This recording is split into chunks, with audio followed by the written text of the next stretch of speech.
What if one of the most influential voices in hip hop was just getting started? Tupac wasn't just planning his next album, he was planning his escape.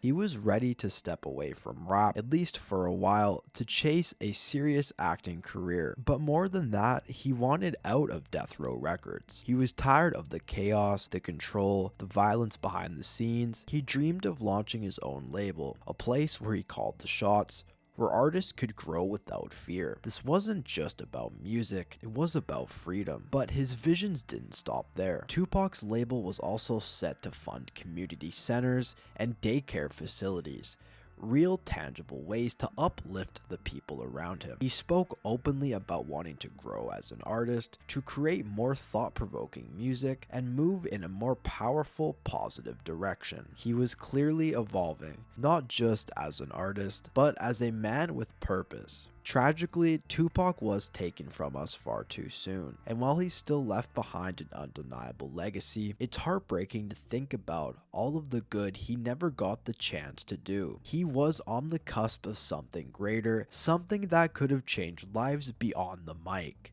Given more time, there's no doubt he would have cemented himself even further as one of the greatest to ever do it. If you look at songs like Changes, Keep Your Head Up, and Me Against the World, you can already hear the direction he was heading. I truly believe he could have been a great mentor to the new generation of artists if he were still here today. Just imagine a world where that was the case, where Tupac was still with us, mentoring artists, directing or starring in films, maybe even stepping into politics. A lot of people only remember the way Tupac died, but don't realize how much he wanted to actually distance himself from the toxic environment that he was in. His Machiavelli persona reflected a more introspective, evolved state of mind. And when you really think about it, Tupac's influence was already stretching beyond music, even while he was alive. He wasn't just a rapper, he was a cultural force. Whether it was in interviews, poetry, or just the way he carried himself, Pac had something to say, something that made people stop and listen. He understood the power of his voice and wasn't afraid to speak on issues that others stayed silent about. Racism, poverty, police brutality,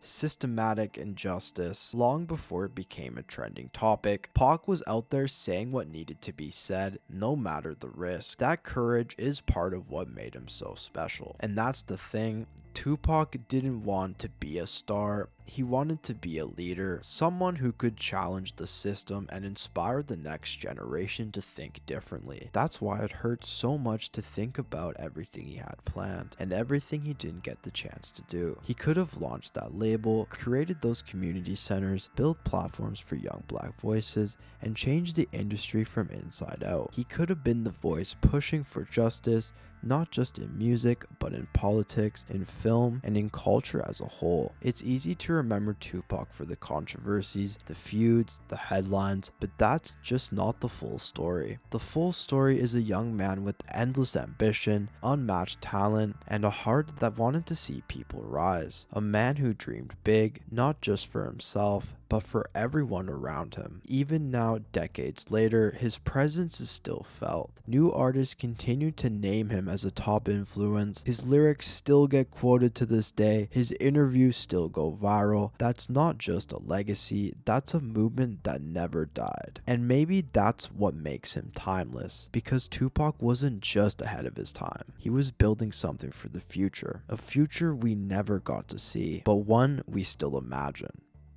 One where he's still here, still fighting, still creating, and most importantly, still inspiring.